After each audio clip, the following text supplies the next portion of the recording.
Hello and welcome. Today, we're going to dive into the powerful science that's actually built into a lot of the anger and stress management apps you might have right on your phone. We're going to explore how they really work, and more importantly, how you can make the most of them. Look, we all feel anger. It's a totally normal human emotion. But what about when it feels, a little overwhelming? Where do you turn?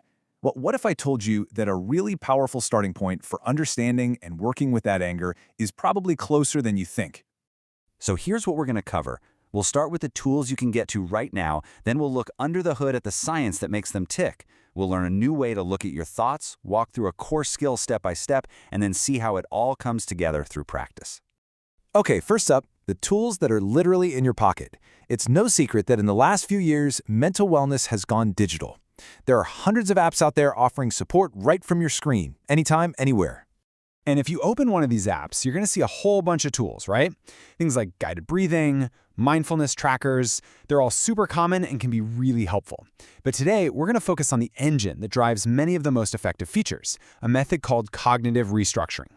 So, that engine, it has a name. It's a well-researched, evidence-based approach called cognitive behavioral therapy, or just CBT for short. It's one of the most studied forms of therapy out there, and now it's being adapted for the digital world. Now, CBT isn't some new fad. It was actually pioneered way back in the 1960s by a psychiatrist named Aaron Beck. What is new is how this trusted, old-school framework is being built into modern tech.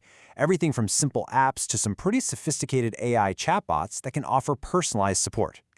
So what is it really? Well, at its heart, CBT is a super practical approach that helps us see the direct link between what we think, how we feel, and what we do.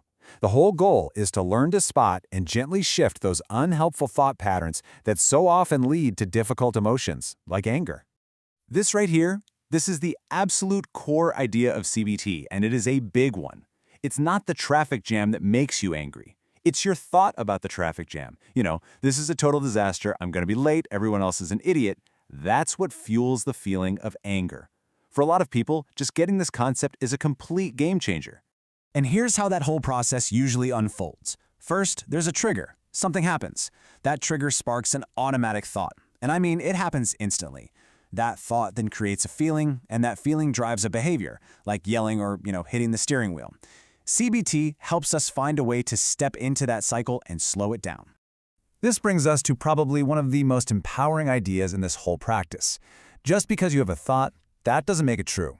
So in this section, we're going to explore how to become a kind of personal scientist, learning to observe your thoughts with curiosity, instead of just automatically believing them.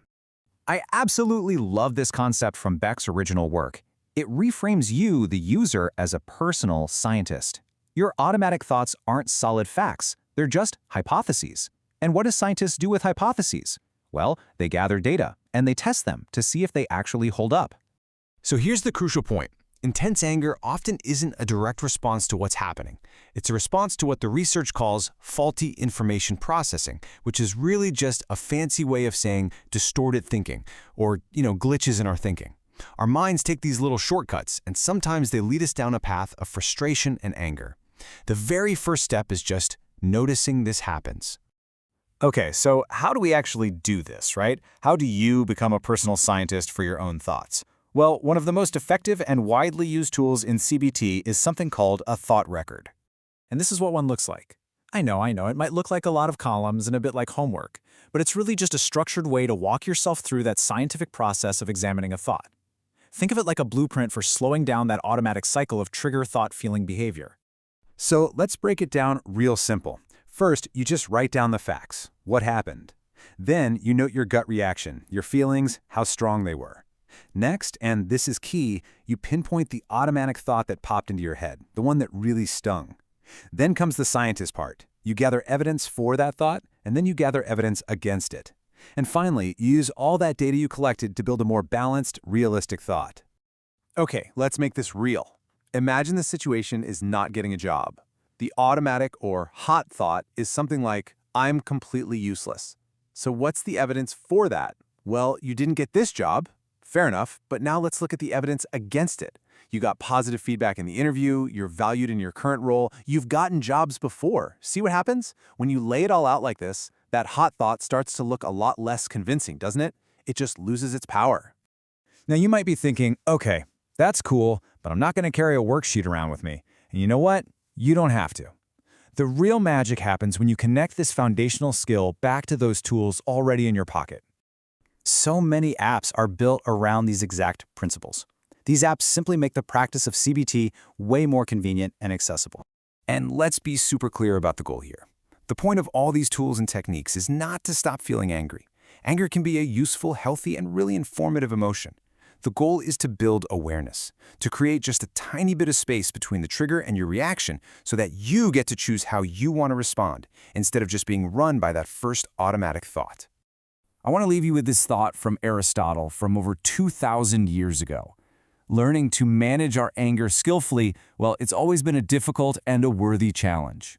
It's not about being perfect, it's about the practice. And with these tools, both ancient and digital, that practice is more achievable than ever before.